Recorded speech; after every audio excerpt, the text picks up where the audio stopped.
Assalamualaikum warahmatullahi wabarakatuh. Selamat siang, salam sejahtera untuk kita semua.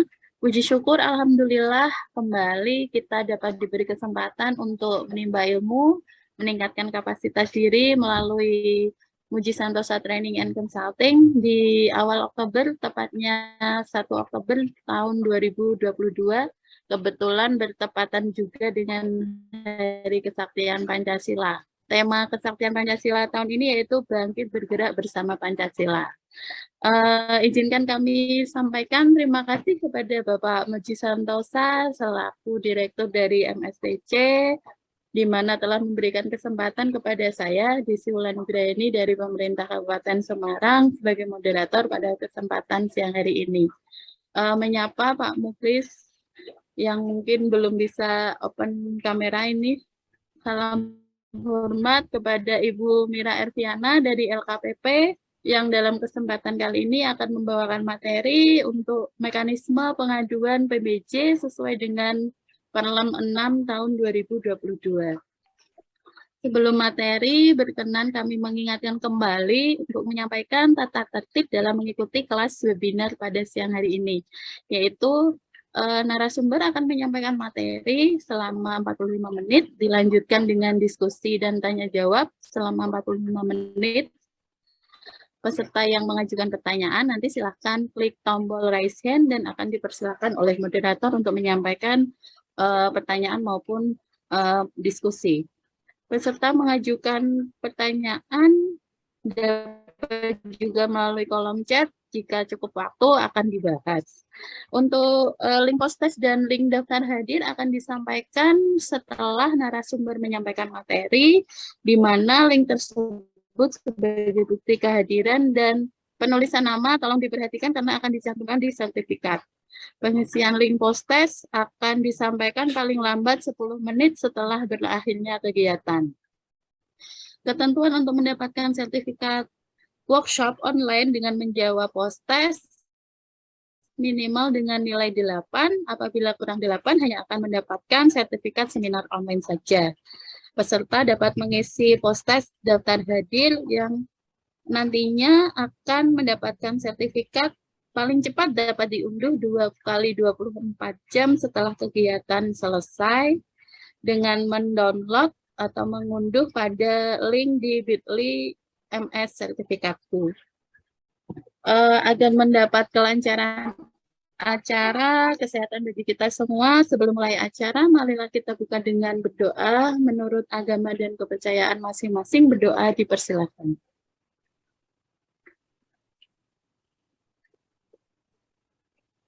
Selesai. Terima kasih. Selanjutnya nggak bisa berlama-lama, nanti saya karena akan menghabiskan waktunya Bu Mira. Bu Mira ini nanti akan menyampaikan tentang mekanisme pengaduan PBJ sesuai Perlem 6, di mana ini masih hangat ya Bu, diundangkan 20 Juli 2022. Mencabut Perlem LKPP nomor 11 tahun 2014, Perlem nomor 11 juga tahun 2015, dan Per LKPP 1 2018. Bagaimana, untuk apa, dan selanjutnya nanti akan lebih dijelaskan oleh Bu Mira. 45 menit ke depan, Ibu, monggo waktu dan tempat kami aturkan. Silakan, Bu. Baik, terima kasih sekali atas kesempatannya pada siang hari ini, Pak Muji, Bu Desi, yang telah memberikan kesempatan saya untuk sedikit sharing begitu ya terkait dengan penanganan pengaduan khususnya dalam konteks pengadaan barang jasa pemerintah. Jadi sebetulnya mungkin disclaimer terlebih dahulu begitu ya Bapak Ibu ya, bahwa munculnya Perlem 6 ini bukan semata-mata supaya semakin banyak pengaduan dalam konteks pengadaan barang jasa pemerintah begitu ya, melainkan lebih kepada ya ini ya, membantu teman-teman dalam konteks pengadaan barang jasa pemerintah ya, supaya kalau yang dilakukan proses tindak lanjut pengaduan itu ya memang hanya terkhusus terhadap pengaduan-pengaduan yang secara konteks dan substansinya itu memenuhi persyaratan sebagai pengaduan. Jadi nggak setiap konteks itu diadukan terus ditindaklanjuti, nggak harus seperti itu begitu ya, bahwa sebetulnya ada koridor-koridor yang memang sebetulnya bisa menjadi gambaran begitu ya, nggak setiap pengaduan itu sebenarnya ditindaklanjuti loh. Boleh gitu ya masyarakat, pelaku usaha itu ngadu, tetapi ngadunya harus dengan cara yang betul begitu ya. Dan begitu juga di sini nanti juga akan ada secara preview begitu ya, akan ada terkait dengan apa saja sih sebetulnya ya hak dan kewajiban pengadu maupun teradu begitu ya.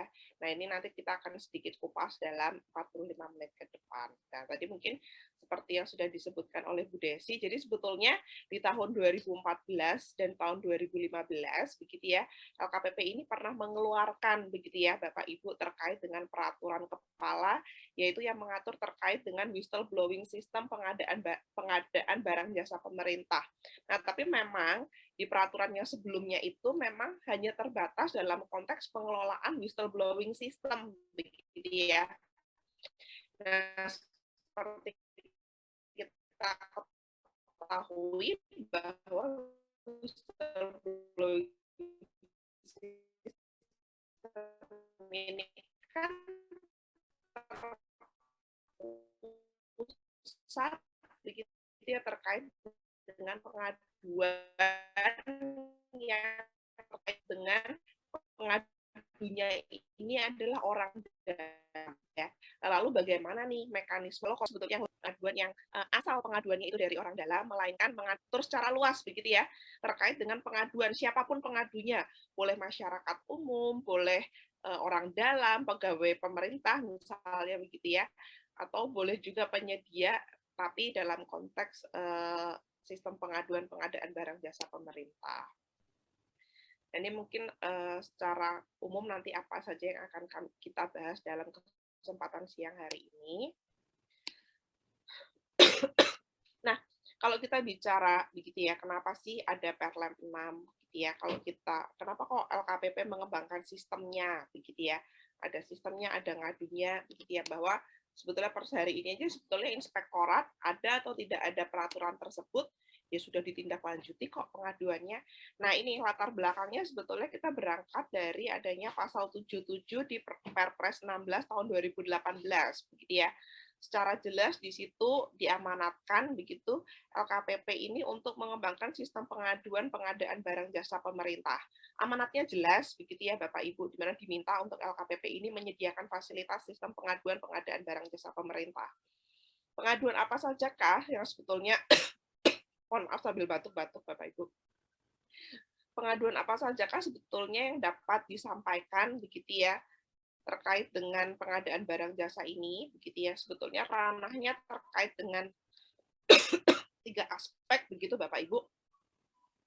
Pelanggaran administrasi, persaingan usaha tidak sehat, dan indikasi tindak pidana begitu ya Bapak Ibu. Nah, kalau kami lihat begitu ya data tahun 2022 sebenarnya mayoritas itu kalau kita berbicara terkait dengan pengaduan, isunya ya nggak jauh-jauh sebetulnya dari konteks pelanggaran administrasi begitu ya. Jadi sebenarnya Bapak Ibu nggak perlu khawatir karena ranah pengaduan itu 91% itu ranahnya administrasi begitu ya. Nah, ketika ranahnya administrasi ini sebenarnya menjadi lingkupnya inspektoratnya yang sebetulnya menindaklanjuti ya karena tadi ya 90% ini sebenarnya ranahnya administrasi. Ditambah lagi kalau kita lihat tren pengaduan dari tahun 2018 sampai dengan tahun 2021 ini semakin lama semakin meningkat begitu ya Bapak Ibu. Jadi kira-kiranya memang sudah perlu nih supaya pengaduan terkait dengan pengadaan barang jasa pemerintah ini diatur secara komprehensif, sistemnya dibangun dengan baik, pengaturannya dibangun dengan baik, dan ditindaklanjuti oleh orang-orang yang berkualitas. Dalam konteks hal ini ditindaklanjuti oleh APIP, begitu ya Bapak Ibu.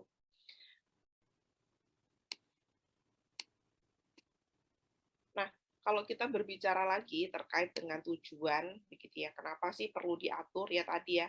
Kenapa sih kita tuh pengen mengatur pengaduan, gitu ya? Ya karena tadi dengan adanya sistem pengaduan yang baik, sebetulnya lebih kepada meningkatkan efektivitas dan akuntabilitas dalam penanganan pengaduan. Jadi sebetulnya ini tercatat, gitu ya, nggak bisa APIP itu semena-mena tiba-tiba masuk ke dalam paket, kalau ya tadi pengaduannya jelas nggak sih, begitu ya? Misalnya seperti itu. Lalu meningkatkan upaya pencegahan dan pemberantasan tindak pidana korupsi, kolusi, nepotisme dalam PBJ.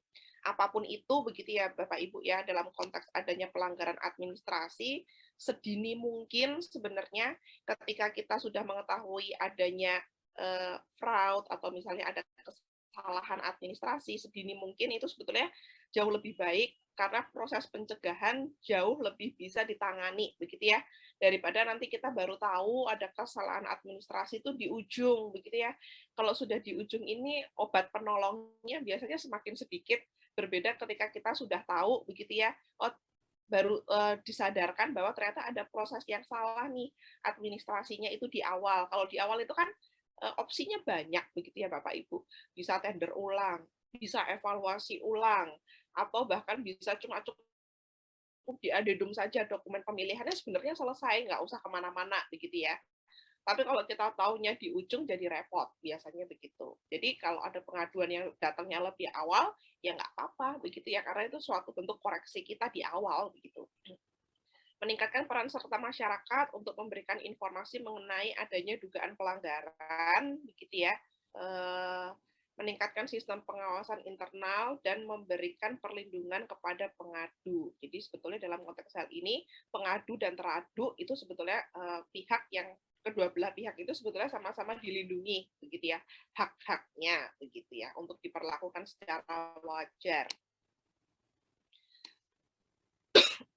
Nah, secara umum begitu ya, ruang lingkup sistem pengaduan ini sebetulnya lebih kepada pengaduan yang disampaikan melalui sistem elektronik yang dikembangkan oleh LKPP, begitu ya Bapak Ibu, untuk mengelola pengaduan yang dapat dimanfaatkan oleh pengadu untuk mengadukan dugaan pelanggaran di bidang pengadaan barang jasa pemerintah.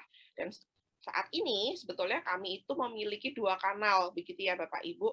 Jadi kalau kita ngomong sistem pengaduan pengadaan barang jasa pemerintah, kanalnya 2. Ada kanal pengaduan.lkpp.go.id, ada juga kanal di whistleblowing system .inaprok.id. Jadi kalau kita ngomong ruang lingkupnya ada 2 sistemnya. Yang pertama, kalau dari sistemnya nanti inspektorat mengelola akan ada satu dashboard saja. Jadi sebetulnya ini tuh seperti satu sistem cuma 2 pintu begitu ya, kamarnya 2 gitu ya. Yang pertama itu kamarnya untuk masyarakat umum, kelompok masyarakat, pelaku usaha, badan hukum menyampaikan pengaduan. Nah, yang ini itu secara luas begitu ya Bapak Ibu. Karena tadi kita tidak melindungi data pengadu, misalnya ya pengadunya bisa memunculkan nama informasi pengadunya, dan ada juga whistleblowing system. Nah, kalau whistleblowing system ini secara otomatis by system begitu ya, informasi pengadu ini ditutup begitu ya Bapak Ibu. Jadi dari sisi pengelola tidak akan mengetahui itu siapa yang melakukan proses pengaduannya karena sistemnya memang nama pengadunya akan kita enkripsi, akan kita samarkan. Nah, sedangkan untuk yang pengaduan ini tidak. Jadi kalau misalnya Bapak Ibu sendiri sebagai ASN mau mengadukan gitu ya, misalnya saya tahu nih ada paket yang sebenarnya diatur, misalnya begitu ya, saya mau ngadu supaya inspektorat ini bisa turun gitu ya. Bapak Ibu sebetulnya juga bisa begitu melakukan proses pengaduan, tapi jangan pilihnya kanal pengaduan. Kalau Bapak Ibu sebagai orang dalam memilih kanalnya ada di kanal whistleblowing system PBJ, begitu ya Bapak Ibu. Jadi ada 2 kanal. Kalau bedanya itu tadi terkait dengan data pengadunya itu kami samarkan atau tidak kami samarkan, seperti itu. Tapi nanti inspektorat kalau waktu menindaklanjuti sama saja tahapannya, begitu ya, dashboard-nya juga sama. Jadi ibaratnya satu rumah tapi beda pintu. Begitu. Nah, seperti apa sih sebetulnya kriteria dan data pengaduan yang bisa ditindaklanjuti? Begitu ya. Sebetulnya kita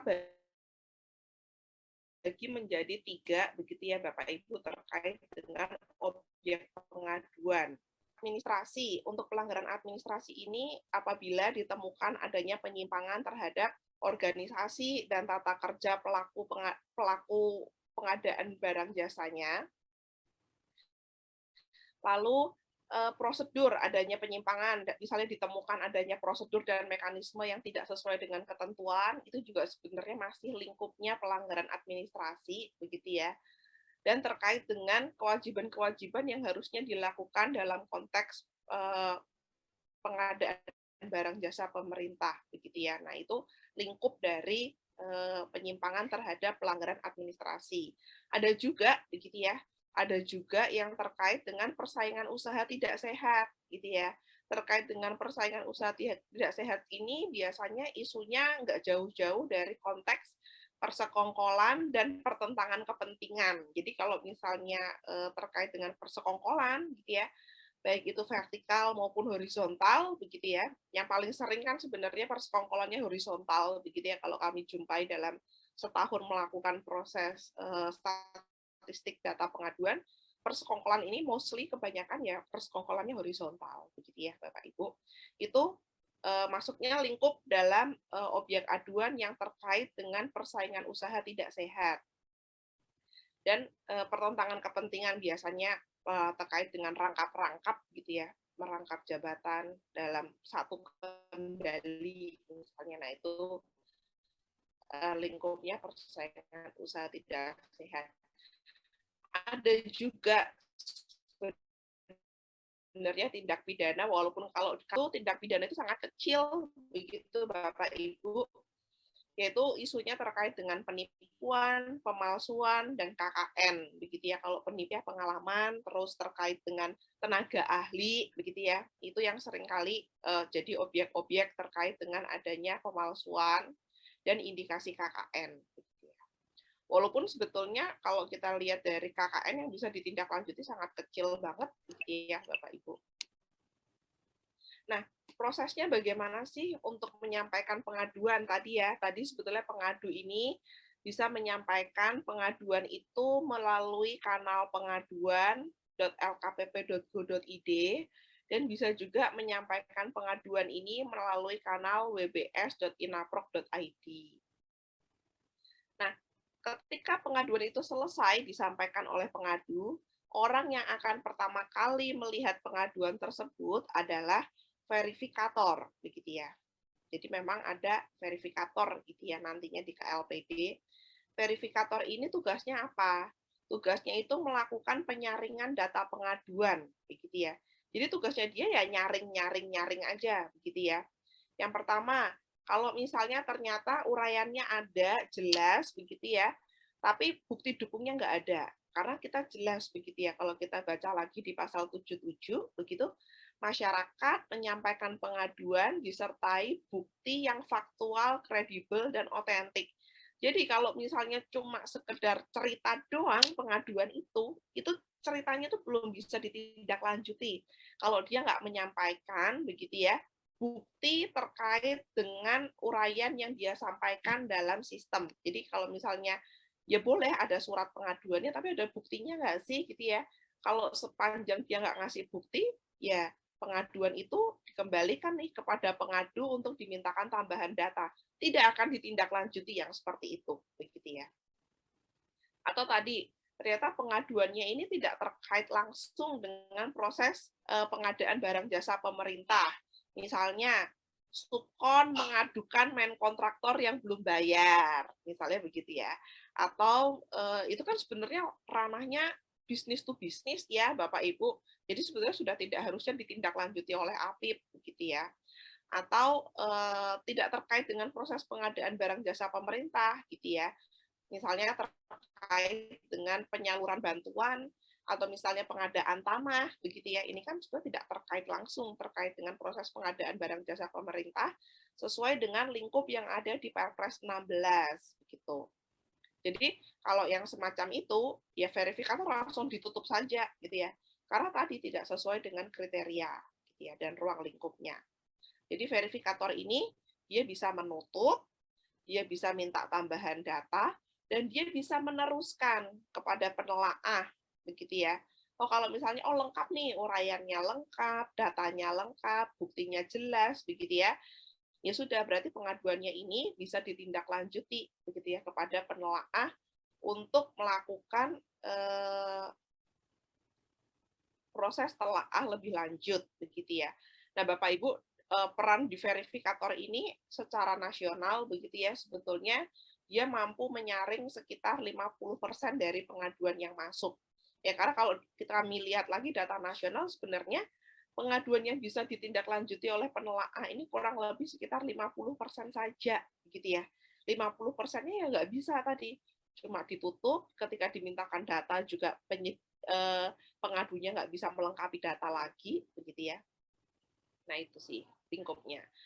Nah, penelaah ini ketika menerima limpahan begitu ya, pengajuan-pengaduan dari verifikator, dia melakukan analisis lagi begitu ya.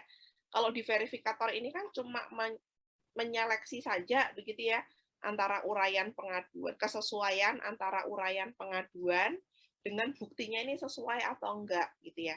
Nah, kalau di penelaah ini dia lebih lihat lagi, tadi sudah ada uraiannya gitu ya, sudah ada buktinya, terus dia harusnya bisa melihat lagi begitu ya.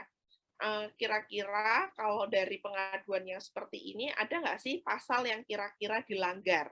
Jadi dia belum sampai dengan nanti klarifikasi begitu ya Bapak Ibu. Nah, dia hanya melihat ada nggak sih pasal-pasal yang sebetulnya dilanggar. Ini sebetulnya betul dilanggar begitu ya, ataukah sebetulnya penyedianya aja nih yang belum update terkait dengan peraturan terkini begitu ya. Karena kan peraturan pengadaan barang jasa ini kan berubahnya cepat banget. 2 tahun sekali berubah perpresnya, belum nanti juknisnya berubah, sistem berubah, bisa jadi pengadunya ini yang sebenarnya tuh nggak update informasi terkini, begitu ya. Nah, kalau yang misalnya ternyata pengadunya ini nggak update informasi terkini, begitu ya, penelaah ini bisa menutup pengaduan, diinformasikan saja bahwa sebetulnya peraturannya loh yang sudah berubah, begitu ya. Ya nggak usah ditindaklanjuti, wong memang nggak ada yang salah dengan perilaku Pokja, begitu ya. Mau peraturannya saja yang ini sebetulnya sudah berubah, begitu ya. Itu nggak usah ditindaklanjuti, langsung bisa ditutup. Jadi diedukasi saja pengadunya, begitu ya, Bapak Ibu. Nah, tapi kalau seandainya memang, oh ada nih buktinya kalau kita ngomong di Perpres, misalnya gitu ya, kita lihat lagi di Perpresnya, aturannya harusnya begini, kok bukti dari dokumen pemilihan Pokja kok bunyinya begini, begitu ya. Nah, ketika yang ada korelasi begitu ya, antara bukti, uraian pengaduan, lalu ada juga pasal-pasal permulaan yang sebenarnya nanti bisa dijadikan rujukan, si penelaah ini bertugas untuk menyampaikan kepada pimpinan APIP-nya, gitu ya, bahwa ini pengaduannya sudah lengkap loh, sebetulnya bisa ditindaklanjuti. Nah, nanti juga menyampaikan hasil tindak lanjutnya ya. Jadi, pimpinan APIP ini biasanya setelah terima pengaduan dari penelaah, dia akan tetap menerbitkan tim. Untuk tugasnya apa? Ya melakukan klarifikasi seperti biasanya, begitu ya Bapak Ibu. Jadi sebetulnya ini hanya melakukan filtering di awal tadi supaya pengaduannya ini cepat ditindaklanjuti. Jadi nggak semua pengaduan itu ditindaklanjuti dengan menerbitkan tim yang memang benar-benar sudah difilter saja oleh penelaah yang akan diterbitkan oleh tim. Nah, nanti kalau sudah diterbitkan tim, begitu ya Bapak Ibu, ya sama seperti biasanya alurnya, tim yang akan melakukan proses klarifikasi, begitu ya. Tim yang akan melakukan proses klarifikasi, dan nanti hasil dari timnya itu apa, disampaikan ringkasannya saja kepada pengadu. Jadi sebenarnya pengadu ini nggak perlu begitu ya Bapak Ibu dapat secara detail hasil setiap klarifikasi para pihaknya apa, nggak perlu begitu ya. Tinggal kesimpulannya aja apa sih dari proses tindak lanjut pengaduannya itu. Nah, itu yang sebetulnya dalam konteks transparansi, begitu ya, Bapak Ibu, perlu untuk pengadu itu tahu, begitu ya. Jadi sebetulnya nggak perlu lagi tuh nanti pengadunya berkali-kali datang ke kantor UKPBJ, begitu ya, atau datang berkali-kali ke kantor inspektorat, begitu ya, untuk melihat misalnya sekarang progres pengaduannya ada di sampai mana sih, begitu ya. Nggak perlu tuh melakukan proses itu ya, karena tadi tahapannya sudah semuanya pengadunya ini bisa lihat by sistem.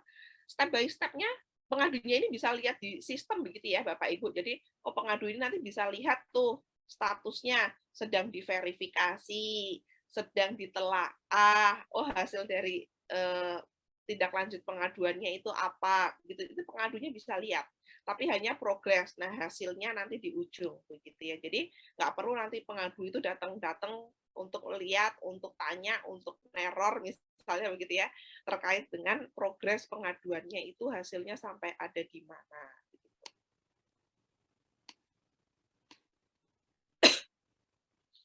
Nah, dalam melakukan proses tindak lanjut terhadap pengaduan, begitu ya, pimpinan APIP ini bertugasnya apa, begitu ya. Tadi kalau pengaduannya sudah diberikan kepada pimpinan APIP-nya ngapain sih, begitu ya. Nih, menugaskan auditor,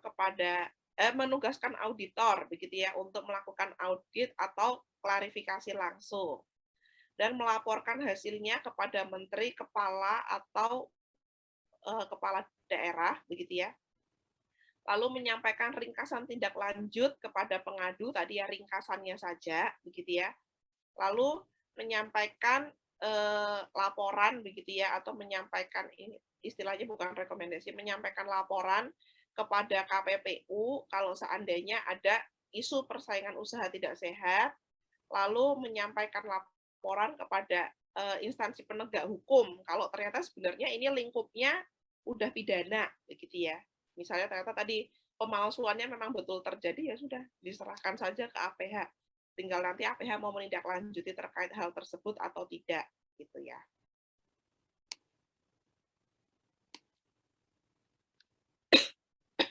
Nah, siapa saja sih sebetulnya pihak-pihak yang terlibat dalam proses penyelenggaraan sistem pengaduan?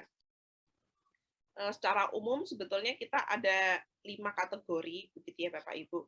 Ada penanggung jawab, pengawas, dan sekretariat. Ini secara umum ada di LKPP, begitu Bapak Ibu. Khususnya ada di Kedeputian Bidang Hukum dan Penyelesaian Sanggah. Secara hierarki, begitu ya, penanggung jawab, pengawas, dan sekretariatnya.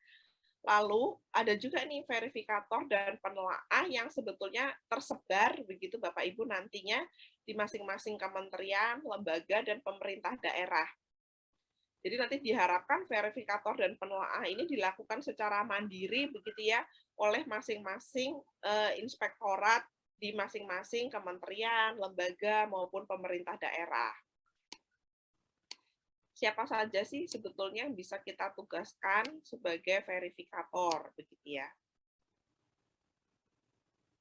Nah ini, verifikator ini sebetulnya nantinya ditetapkan atau ditugaskan, begitu ya Bapak Ibu, ditetapkan atau ditugaskan oleh pejabat pimpinan pemerintahan untuk melakukan pengawasan internal. Jadi sebetulnya ini lebih kepada ya udah pimpinan APIP-nya, begitulah ya. Pimpinan APIP-nya yang nantinya akan melakukan penunjukan terhadap verifikator. Pak Inspektur biasanya begitu ya. Syaratnya apa?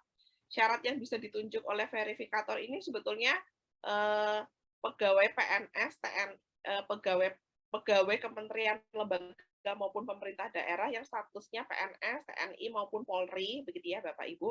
Lalu sebagai auditor. Jadi yang diharapkan sebenarnya verifikatornya ini ya auditor begitu ya, atau pegawai di lingkungan inspektorat. Jadi lebih kepada auditor. Kalau nggak ada auditornya, ya bolehlah ya pegawai di lingkungan inspektorat dan memiliki integritas. Jumlahnya berapa, begitu ya? Jumlah yang ditetapkan sebagai verifikator itu minimum 1, begitu Bapak Ibu. Jadi sebetulnya secara umum kami itu tidak membatasi, begitu ya Bapak Ibu. Jumlah maksimumnya berapa sih verifikator dan penelaah? Tentunya dalam menentukan berapa jumlah verifikator dan penelaah ini setiap instansi biasanya melihat 2 aspek, begitu ya. Yang pertama itu aspek terkait dengan tren pengaduannya nih bagaimana nih, begitu ya. Sedikit, banyak, atau sedang, misalnya begitu. Selama setahun pengaduan terkait dengan pengadaan barang jasa ini banyak atau sedikit. Lalu dilanjutkan juga dengan dalam konteks misalnya pengaduannya itu banyak atau sedikit. Nah, beban kerja di lingkungannya seperti apa begitu ya. Kalau memang beban kerja auditor dibandingkan dengan tugas-tugas yang lainnya itu jauh lebih banyak, ya berarti belum nggak bisa banyak nih orang yang ditugaskan. Nah, tapi kalau ringan kan sebetulnya bisa banyak yang ditugaskan. Nah, ini sebetulnya dilihat dari dua aspek tersebut, tren pengaduan dan beban kerja auditornya sekarang seperti apa, begitu ya. Tetapi begitu ya, kita tetapkan minimumnya saja.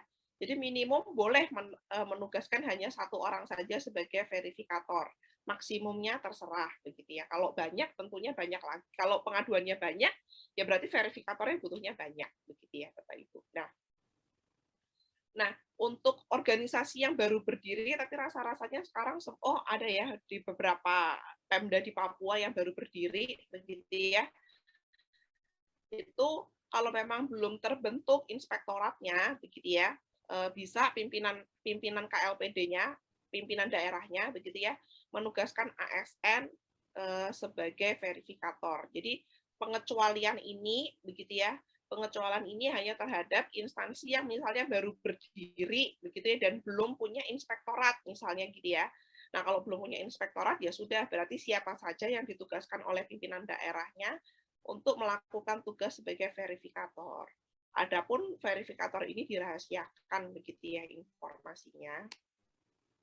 Tugasnya dia apa nanti dalam sistem. Semua aktivitas verifikator ini sebetulnya akan ada di dalam sistem, begitu ya, Bapak Ibu.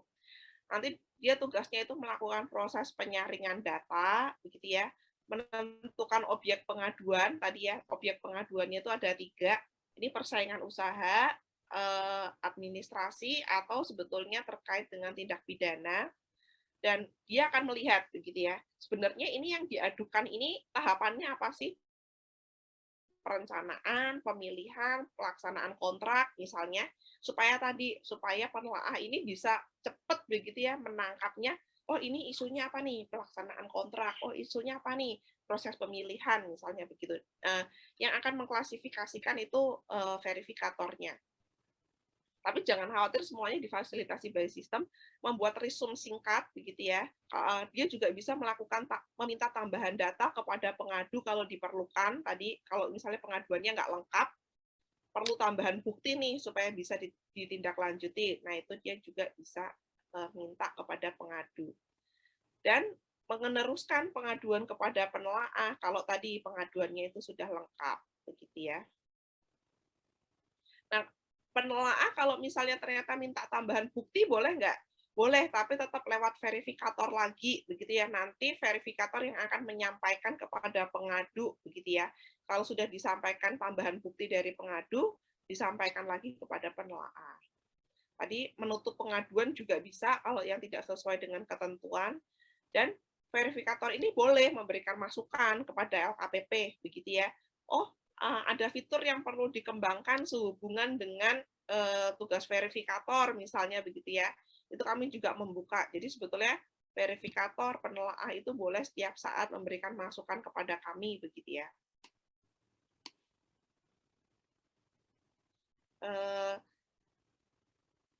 Verifikator ini wajib untuk merahasiakan identitas pengadu dan data pengaduan begitu. Jadi diharapkan ya verifikator ini diem begitu ya, jangan bilang-bilang oh paket ini lagi diadukan, oh paket ini ada yang ngadu misalnya begitu. Lalu dilarang berhubungan kepada pihak teradu. Jadi verifikator ini sebetulnya berhubungannya kepada pengadu. Teradu ini bukan tugasnya verifikator begitu ya. Verifikator ini hanya berhubungan kepada pengadu. Jadi dia itu dilarang untuk berhubungan kepada teradu, baik itu secara langsung maupun tidak terkait dengan substansi pengaduan yang disampaikan oleh pengadu begitu ya. Jadi diharapkan verifikator ini intinya bisa menjaga kerahasiaan dalam rangka dia menjalankan tugasnya begitu. Lalu tadi peran berikutnya sebetulnya diharapkan ada penelaah begitu ya. Siapa sih sebetulnya yang bisa menjadi penelaah, yaitu pegawai, sama sih sebetulnya pegawai yang ditunjuk begitu ya atau ditugaskan oleh pimpinan APIP-nya begitu ya. Jumlahnya tadi sama, 1 orang begitu ya. Minimumnya 1 orang. Lalu tadi untuk organisasi yang baru berdiri sebenarnya yang nggak punya inspektorat bisa nggak sih begitu ya menugaskan penelaah bisa, tapi ditunjuk oleh pimpinan KLPD-nya kepada tadi pegawai ASN, TNI maupun Polri begitu. Jadi bisa saja gitu ya dilakukan penunjukan penelaahnya itu siapa. Identitas penelaah dalam hal ini juga bersifat rahasia. Syaratnya apa gitu ya? Siapa yang boleh ditunjuk? Yang boleh ditunjuk ini adalah pegawai sipil begitu ya, yang sekurang-kurangnya memiliki pendidikan S1 atau sederajat. Jadi agak rigid ya. Kalau yang tadi itu kalau verifikator ini nggak ada nih persyaratan ini gitu ya. Kan kalau verifikator tadi ASN, TNI atau Polri begitu ya. Nah, kalau ini lebih lebih spesifik begitu ya. Bahwa diharapkan tadi ada jenjang pendidikannya, ada golongan pangkat minimumnya, begitu ya. Nah, tapi prinsipnya masih sama, auditor, begitu ya, atau ditugaskan secara khusus oleh pimpinan pejabat pemerintah, begitu, memiliki sertifikat pengadaan level 1 dan memiliki integritas. Jadi, syarat penelaah lebih banyak, ada jenjang minimum, ada atau golongan minimumnya, dan ada harus memiliki sertifikat PBJ, karena tadi tugasnya dia kan sekaligus menyaring ya sesuai dengan ketentuan. Apakah ini sesuai ketentuan atau ketentuannya bunyinya apa sih? At least dia harusnya bisa untuk melihat itu. Nah, itu berarti kan dia harus minimum punya sertifikat pengadaan tingkat dasar atau kompetensi level 1 begitu ya, Bapak Ibu. Jadi jauh lebih segmented lagi orang yang bisa ditugaskan sebagai penelaah. Tapi tadi minimum 1 saja di setiap instansi gitu ya. Banyak lebih dari 1 boleh nggak? Boleh gitu ya, Bapak Ibu. Tugasnya apa? Tugas dari penelaah ini sebenarnya membuat telaahan, begitu ya, menyampaikan hasil tindak lanjut pengaduan kepada pengadu, menutup pengaduan yang tidak sesuai kriteria. Tadi kalau seandainya ternyata, oh pengaduannya ini sebenarnya nggak terbukti karena lebih kepada peraturannya yang sudah berubah, begitu ya. Jadi makanya Pokja itu melakukan aktivitas tersebut. Nah itu kan bisa langsung ditutup saja oleh penelaah. Dan penelaah ini juga boleh mengusulkan pengembangan kepada LKPP, meminta tambahan pengaduan kepada pengadu, tapi tetap melalui verifikator, begitu ya Bapak Ibu, apabila diperlukan, dan menyampaikan hasil telaahan kepada pimpinan APIP. Jadi karena dia ditugaskan oleh pimpinan APIP, dia juga akan menyampaikan hasil telaahannya kepada pimpinan APIP. Begitu.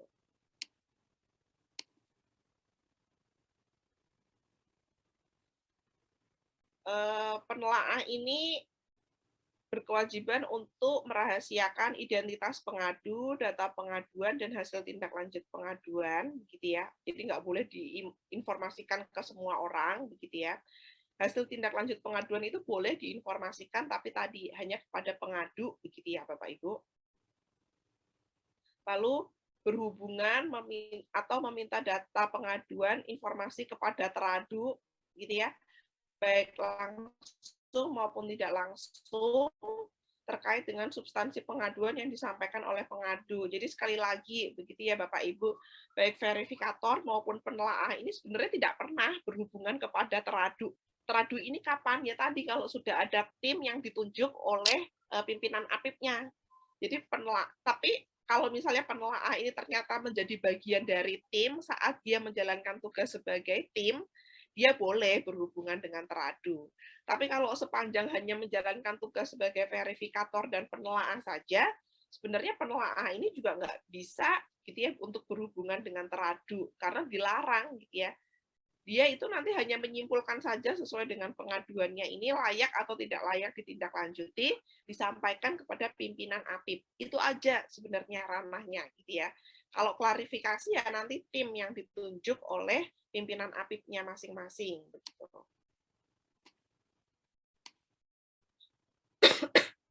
Nah, karena di sini banyak juga begitu ya terkait dengan pelaku pengadaan, di sini sebenarnya mengatur begitu ya. Perlem ini mengatur terkait dengan kewajiban pengadu maupun teradu. ya kedua belah pihak sebenarnya berkewajiban untuk beretikat baik, bersikap kooperatif, khusus kepada pengadu, begitu ya. Itu tugasnya menyampaikan pengaduan dengan disertai bukti yang faktual, kredibel, dan otentik. Tanpa bukti, pengaduan itu tidak perlu ditindaklanjuti, begitu ya Bapak Ibu. Dan menyampaikan seluruh data pengaduan dan informasi dengan benar. Jadi ya, kalau misalnya Bapak Ibu menjadi objek teradu dan saat dilakukan proses klarifikasi oleh tim, begitu ya, ya beretikat baik, bersikap kooperatif, dan menyampaikan seluruh data dan pengaduan informasi dengan benar. Tetap harus dengan benar, begitu ya Bapak Ibu ya, karena tadi kalau kita tahu kesalahan di awal, bisa dimitigasi di awal jauh lebih baik daripada ditutup-tutupi, begitu ya. Taunya nanti malah kebongkarnya di ujung, jauh lebih susah lagi obatnya, biasanya begitu. Nah, menarik begitu ya, karena di sini juga kita mengatur terkait dengan perlindungan pengadu dan teradu, begitu. Jadi sebetulnya yang dilindungi bukan yang adu saja, bahwa teradu begitu ya, pokja pemilihan, PPK, pejabat pengadaan, ini juga punya hak loh, begitu ya, terkait dengan proses perlindungan, begitu ya. Yang pertama kita akan bahas dulu terkait dengan pengadunya dulu deh, begitu ya. Perlindungan kepada pengadu itu apa sih, begitu ya? Memastikan identitasnya dirahasiakan, begitu ya. Kecuali memang dia sendiri yang ingin membuka ya, karena banyak sekali juga pengadu ini ingin membuka jati dirinya, begitu ya. Tapi sebenarnya by sistem itu data pribadinya dirahasiakan, gitu ya.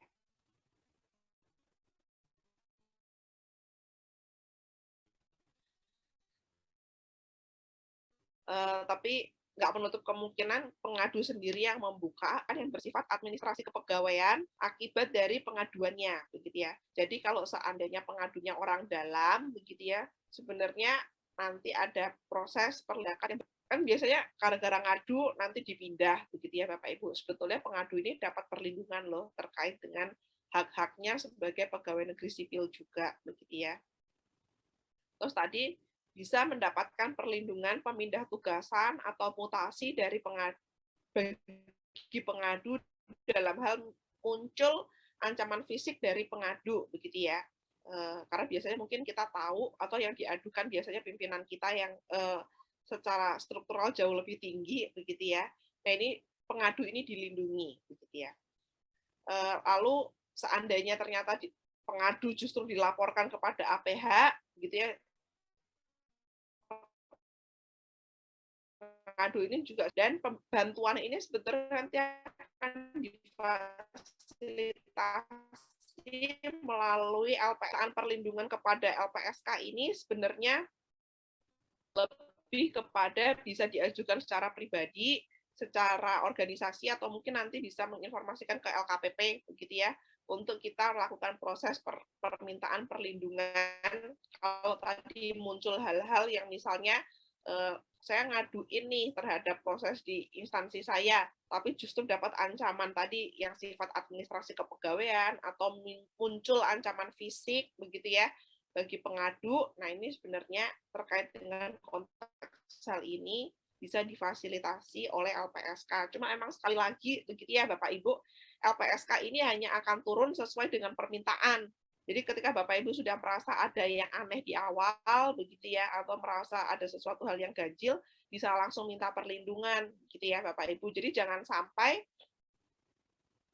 sudah kejadian dulu baru minta perlindungan, misalnya begitu ya. Ini kan akan repot prosesnya, begitu ya. Jadi emang based on perlindungan. LPSK ini nggak yang tiba-tiba dia turun, kecuali memang terhadap isu-isu yang menjadi perbincangan publik, begitu ya.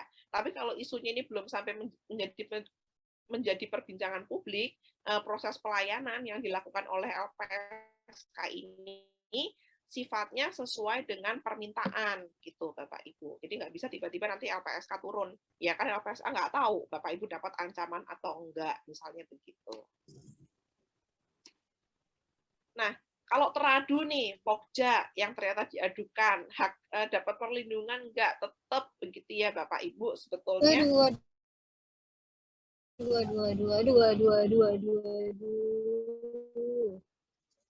situ belok situ. Ya.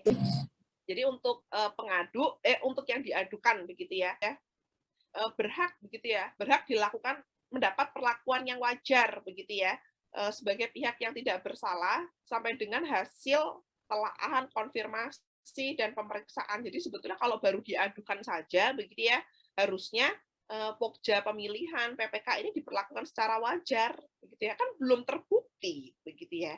Jadi kalau memang masih proses pemeriksaan klarifikasi, harusnya hak-hak dari Pokja ini masih full, masih boleh ditugaskan, masih boleh bekerja sebagaimana mestinya begitu ya.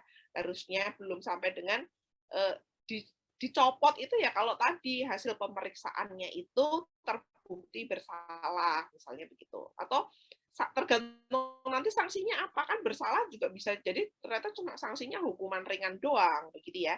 Jadi sebenarnya teradu itu berhak untuk dilakukan secara wajar begitu ya Bapak Ibu, dan diberikan perlindungan dengan tidak memberikan sanksi gitu ya. Tadi sanksi itu boleh diberikan kepada Pokja tadi sesuai dengan dikenakan sanksi. Masa tiba-tiba diadukan begitu ya, pemeriksaannya belum dilakukan secara komprehensif udah diberikan sanksi misalnya kepada Pokja, nggak boleh seperti itu begitu ya. Jadi tetap karena kita ini negara hukum, tetap nggak boleh semena-mena, ibaratnya seperti itu begitu ya. Dan teradu ini juga boleh misalnya begitu ya,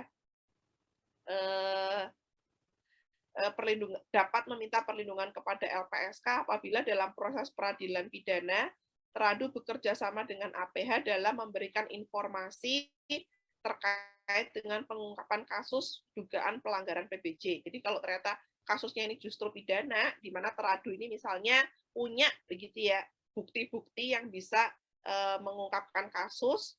Nah ini sebetulnya dalam konteks pemberian bukti tersebut, keterlibatan teradu ini begitu ya, misalnya jadi justice kolaborator begitu ya. Nah, ini sebetulnya juga bisa dilindungi oleh LPSK biasanya untuk mengungkap kasus yang jauh lebih besar lagi. Nah, itu sebetulnya bisa dimintakan perlindungan oleh LPSK. Nah, ini mungkin sekedar info bahwa perlindungan yang bisa diberikan LPSK itu tidak sebatas terhadap para pihaknya saja begitu ya Bapak Ibu. Sebetulnya perlindungannya ini juga bisa nanti menyeluruh begitu ya, terkait dengan keluarga, suami, istri, anak begitu ya. Nanti akan dilakukan proses pemetaan itu oleh mereka begitu ya. Sebenarnya siapa-siapa saja yang harusnya juga dilindungi, tidak terbatas hanya para pihaknya saja begitu ya.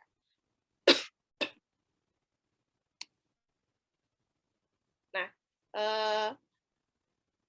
ketentuan peralihan dulu sebetulnya banyak begitu ya Bapak Ibu ya, instansi yang memang sudah bergabung sebagai pengelola WBS. Nah, ini diminta untuk melakukan penyesuaian atau mungkin yang belum bergabung mau bergabung begitu ya.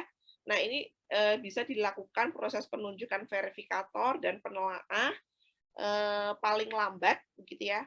Paling lambat itu 1 tahun sejak peraturan ini diundangkan. Jadi sebetulnya Bapak Ibu bisa mengirimkan penugasan verifikator dan penelaah ini paling lambat Juli tahun 2023 begitu ya. Jadi sebetulnya kalau Bapak Ibu ingin bergabung gitu ya, jadi sebetulnya kalau misalnya inspektoratnya mau nggak usah bikin dashboard pengaduan lagi karena tetap bisa menggunakan dashboard existing begitu ya. Bisa menggunakan dashboard existing dengan tadi menyampaikan saja penugasan verifikator dan penelaah kepada LKPP gitu ya.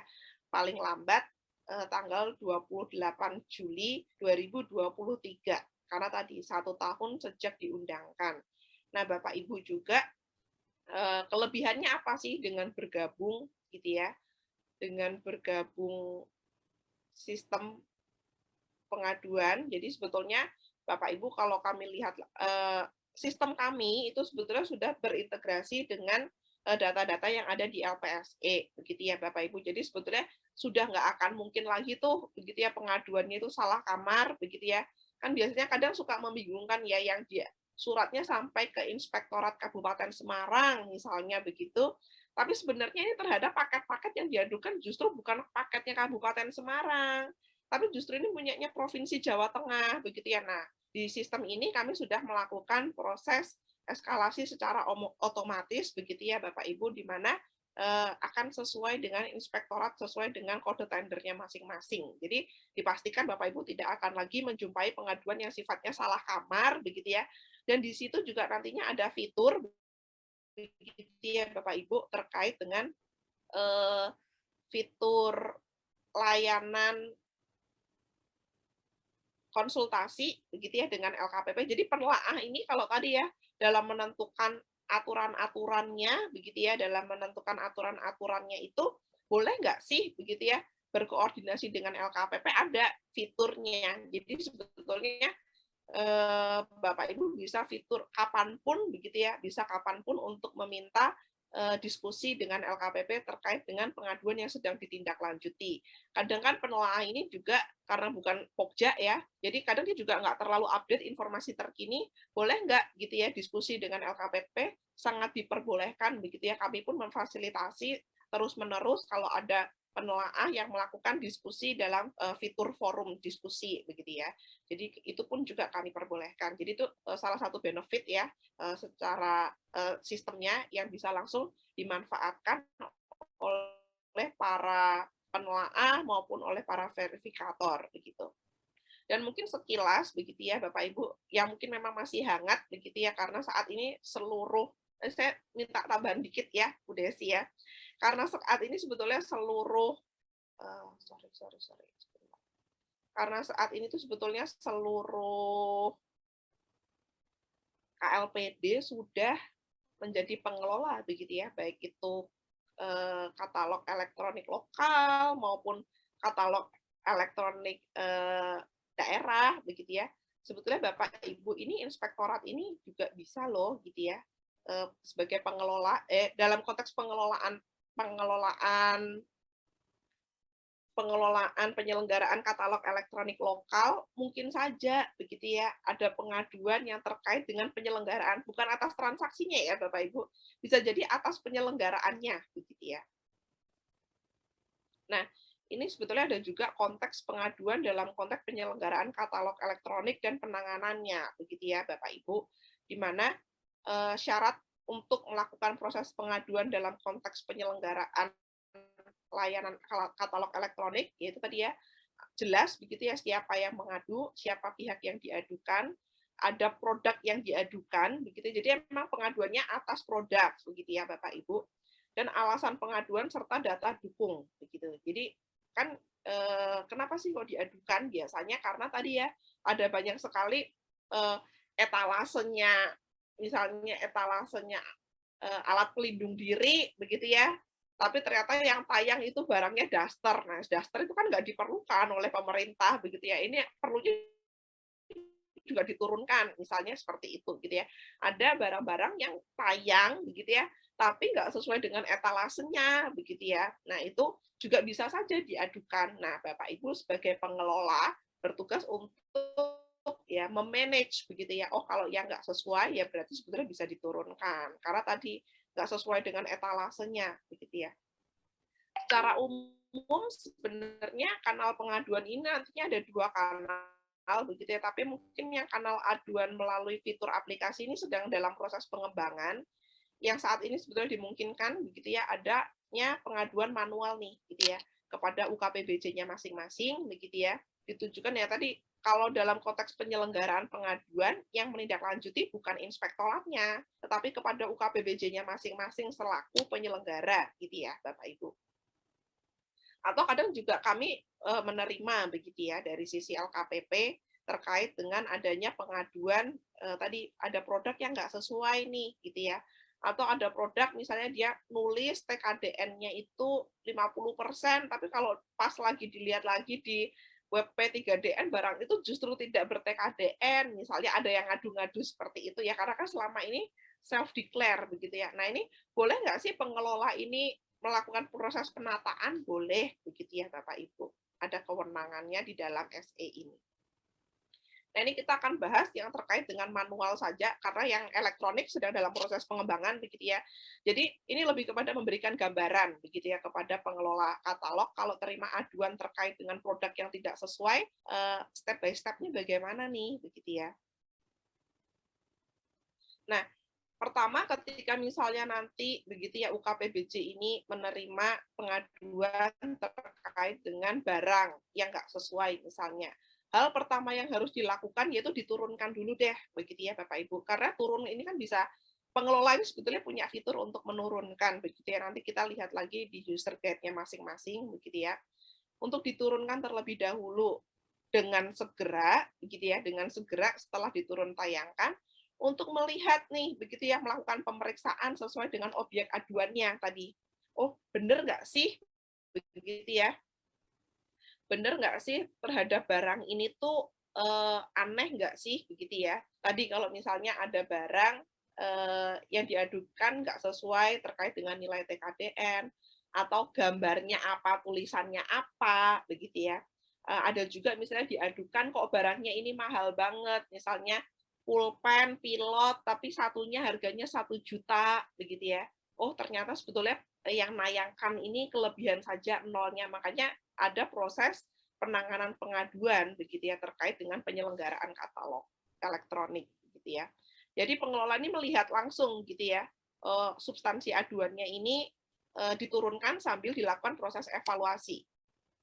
Nah, kalau ternyata diperlukan bisa menghubungi pihak pengadu atau pihak yang diadu langsung, begitu ya. Misalnya kok, ini kok aneh, pulpen pilot kok harganya satunya 1 juta, ditelepon saja atau dihubungi saja by email, karena di emailnya ada, begitu ya biasanya.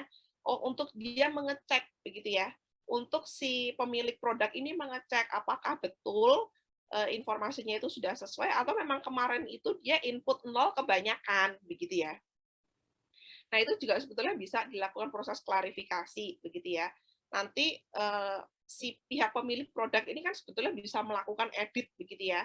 Nanti dia akan mengedit dan bisa tayang lagi produknya, begitu ya. Jadi sebetulnya tadi untuk memastikan bahwa barang, misalnya ternyata barangnya ini salah kamar, jadi sebetulnya ini barang ini dibutuhkan kok, ada etalasenya, cuma salah upload etalase, begitu ya. Nanti diinformasikan saja kepada, karena barangnya sudah diturunkan ya, nanti diinformasikan saja kepada pemilik produknya untuk ditayangkan lagi pada etalase yang sesuai, begitu. Jadi ya karena kan ini katalog elektronik tadi ya, UMK-nya ini kan sama-sama bisa jadi baru bergabung dalam platform, begitu ya.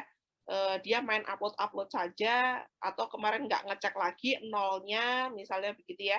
Nah, bisa jadi dia dalam mengupload produk ini terjadi kesalahan, kekeliruan, begitu ya. Nah, ini sebenarnya pengelola katalog ini bisa melakukan proses intervensi tadi ya. Kalau ada pengaduan, boleh juga sebetulnya patroli aja gitu ya. Kalau ada yang aneh, ya segera dilakukan proses penindakan, si pemilik produknya bisa juga dihubungi untuk dilakukan. Toh tadi ya, ini kan tugasnya untuk menghubungi saja dan menurunkan produk, karena untuk mengeditnya sebenarnya si pemilik produk ini bisa melakukan edit kapanpun, begitu ya. Tapi jangan sampai misalnya tadi ada yang salah-salah, kan kasihan juga nanti yang beli, begitu ya. Kok belinya kemahalan gitu ya. Terus atau kok misalnya jadi nggak dibeli nih karena tadi kok data gambar dengan data informasinya kok beda ya.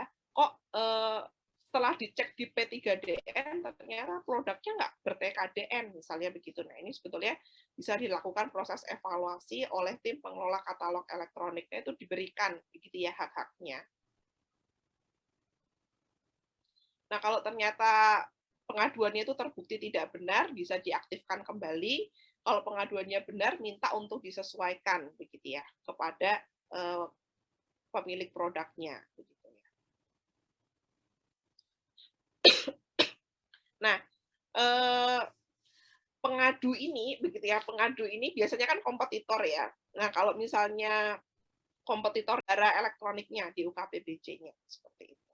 Mungkin itu Bu Desi, kita kalau ada yang mau ditanyakan silakan. Ya, terima kasih Bu Mira. Wah, ini dapat tambahan loh kita. Selain dari Perlem 6 juga ada penjelasan SE nomor 11 2022 ya Bu. Itu juga baru. Kebetulan ini monggo Bapak Ibu yang ingin menyampaikan pertanyaan bisa klik tombol raise hand. Sementara ini belum ada, tapi di kolom chat tadi sempat saya baca Ibu ada 2. Ini dari Pak Kristianto. Wah, ini dari APBJ Jateng, Bu, dari Provinsi Jateng. Eh, Pak Budi ingin menyampaikan pertanyaan langsung, monggo Pak, silahkan. Silakan. Pak Budinto, yes, open mic, open kamera.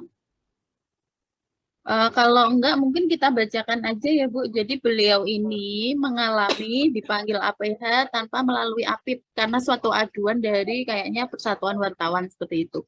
Itu gimana Bu? Oh iya, nah kalau dipanggil APH kan dua konteks yang sebetulnya terjadi di lapangan, begitu ya Bapak Ibu. Benar-benar dipanggil yang memang pakai surat panggilan atau cuma dihubungin aja. Karena sebenarnya fokusnya juga sering ya prakteknya dihubungin aja suruh ke kantor APH, tapi ya surat pemanggilannya nggak ada, begitu ya. Nah kalau ada surat pemanggilannya, begitu ya. Kalau nggak ada surat pemanggilannya saja suratnya ya harusnya pemanggilan dari APH ini. Nah kalau sudah ada surat pemanggilannya, ya paling tidak sebenarnya Pokja ini harus bersifat kooperatif, begitu ya. Kooperatif saja sebetulnya ya terkait dengan proses yang disampaikan saja informasi yang betulnya seperti apa, begitu ya. Karena tadi kalau nggak kooperatif, begitu ya, justru kemana-mana nih APH. Nah, sedangkan kita dalam proses pengadaan barang jasa, ini kan mungkin saja ya terjadi kelalaian, lupa, atau kesalahan. Nah, ya justru nanti sebetulnya ketika administratif, tapi karena tidak kooperatif, justru jadi kemana-mana isunya, begitu ya. Jadi sebetulnya tetap saja ditindaklanjuti, begitu ya. Tapi mungkin bisa saja menginformasikan ke inspektoratnya, karena sebetulnya apalagi sebetulnya inspektorat di Jateng ini punya kerjasama loh dengan kejaksaan dan dengan Poldanya, begitu ya, di mana mereka sebetulnya saling silang dalam melakukan, kan belum semua Pemda ya, tapi khusus untuk Jateng ini sebenarnya mereka punya mekanisme tuh di antara 3 stakeholder itu untuk melakukan pengaduan ini tata mainnya di mana, karena sering kok pengaduan di Polda itu di ujung-ujungnya dieskalasi ke inspektoratnya, begitu ya. Kalau di Jateng itu beberapa kali kami melihat kasus seperti itu juga. Nah, mungkin ya tetap kooperatif kalau saran saya, dan kemudian ya informasi juga kejadian tersebut kepada inspektorat, supaya inspektorat mungkin juga bisa melakukan audiensi dengan APH-nya, begitu Bu Desi. Bu Desi masih mute. Tadi itu mungkin Pak Budi lebih ke kok nggak ke APIP, kok langsung panggil ya. Tadi udah dijawab oleh Bu Mira ya bahwa sebaiknya menginfokan juga ke inspektorat gitu ya Bu untuk difasilitasi audiensi. Ini ada presiden dari Ibu Sofi Afriani. Silakan Ibu open mic-nya. Iya, selamat sore Mbak. Ya, selamat sore. Silakan. Saya punya pertanyaan. Jadi kan saya udah lapor nih ke LKPP. Alhamdulillah LKPP responnya balasnya cepat gitu kan Mbak. Jadi ada kesalahan Pokja masalah SPT tahunan. Saya diminta dikalahkan karena saya tidak upload. Terus saya kirim surat ke LKPP, dibalas, mereka LKPP bilang itu tidak relevan, tapi dari Pokja maupun inspektorat sampai dengan hari ini nggak ada respon gitu. Itu gimana ya, Bu Mira? Oh iya. Padahal LKPP udah bilang tidak relevan gitu, meminta itu gitu. Iya. Nah, Ya. biasanya kan sebenarnya alurnya kalau yang ke LKPP ya nanti kita akan eskalasi, begitu ya Bu Sofi ya, kepada inspektorat sesuai dengan paketnya, begitu ya. Ada rekomendasinya kita juga, begitu ya, terkait dengan ketentuan yang berlaku terkait dengan topik aduan, begitu ya. Nah, itu biasanya memang nanti inspektorat itu menindaklanjuti, begitu ya. Nanti hasilnya akan disampaikan kepada LKPP. Cuma memang sekali lagi pengaduan ini kan tidak akan menghentikan proses ya, bedanya pengaduan dengan sanggah dan sanggah banding nih, begitu Bu Sofi. Kalau kanalnya itu lewatnya pengaduan, ini nggak bisa menghentikan proses, begitu ya. Bisa jadi nanti juga rekomendasi APIP tidak akan korelate langsung dengan paket, karena tadi ya, biasanya itu mereka itu akan menyampaikan hasil pengaduannya itu sekitar 2 sampai dengan 3 bulan. Ya tadi saking lamanya begitu ya Bu Sofi. Jadi mungkin juga banyaknya kegiatan di inspektorat yang akhirnya berdampak ya proses menindaklanjuti pengaduannya nggak akan cepat begitu ya. Nah itu sekitar 2 sampai dengan 3 bulan dari pengaduan itu kami eskalasi secara statistik begitu ya, secara statistik walaupun mungkin ada inspektorat yang cepat begitu ya 2 minggu sudah selesai klarifikasinya, tapi ada juga yang lama tapi secara statistik 2 sampai dengan 3 bulan Bu Sofi gitu ya. Ditunggu saja nanti hasilnya gimana. Nanti kalau inspektoratnya sudah info ke LKPP, nanti kita akan infokan kepada pengadu juga begitu Bu Sofi.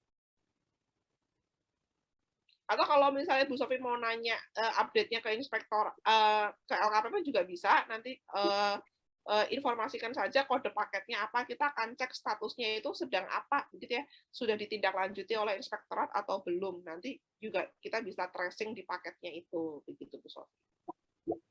Ini ngadunya kan lewat ini ya, lewat aplikasi pengaduan ya, karena tadi bisa lihat feedback-nya ya Bu Sofi. Iya, Tadi ya. iya lihat pengaduan. Nanti bisa Bu kontak lagi ke pengelolanya gitu ya, update-nya terhadap ID pengaduan sekian, nanti kita akan bisa tracing lagi kok gitu ya, terhadap paketnya itu sudah ditindaklanjuti atau belum begitu Bu Sofi. Oke Bu, terima kasih. Cukup Bu Sofi? Cukup Mbak, terima kasih. Ya, terima kasih. Selanjutnya mungkin ada yang ingin raise hand lagi? Kalau belum, tadi di chat juga ada ini Bu Mira dari Bu Nirmayati. Bu Nirmayati ingin menyampaikan langsung pertanyaannya. Silakan. Atau saya bacakan ya. Jadi beliau itu menanyakan bagaimana sikap PA kalau ada pengaduan langsung ke APH terkait pelaksanaan kontrak. Iya. Sebetulnya gitu ya, sebetulnya pelaksanaan kontrak kalau belum dibayar 100% itu sebetulnya masih bisa ditindaklanjuti oleh APIP begitu ya. Masih bisa ditindaklanjuti oleh APIP, karena yang sudah nggak bisa ditindaklanjuti oleh APIP pun biasanya ya tadi ya kalau udah terlanjur ada pembayaran total. Karena kalau sudah pembayaran total ini kan berarti sudah mungkin akan ada potensi kerugian negaranya. Kalau belum ada potensi kerugian negaranya, sebenarnya ya itu masih menjadi ranahnya APIP, begitu ya. Karena proses korektif dalam konteks hal tersebut itu bisa dilakukan, begitu ya. Nah,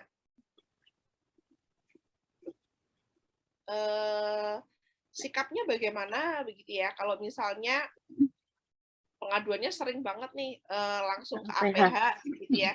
Sebetulnya nggak apa-apa begitu ya, tetap dalam konteks kita sebagai pihak teradu gitu ya, kooperatif aja begitu ya. Walaupun nanti juga sebetulnya kalau di sisi APH kami di LKPP masih punya layanan pemberian keterangan ahli begitu ya Bapak Ibu.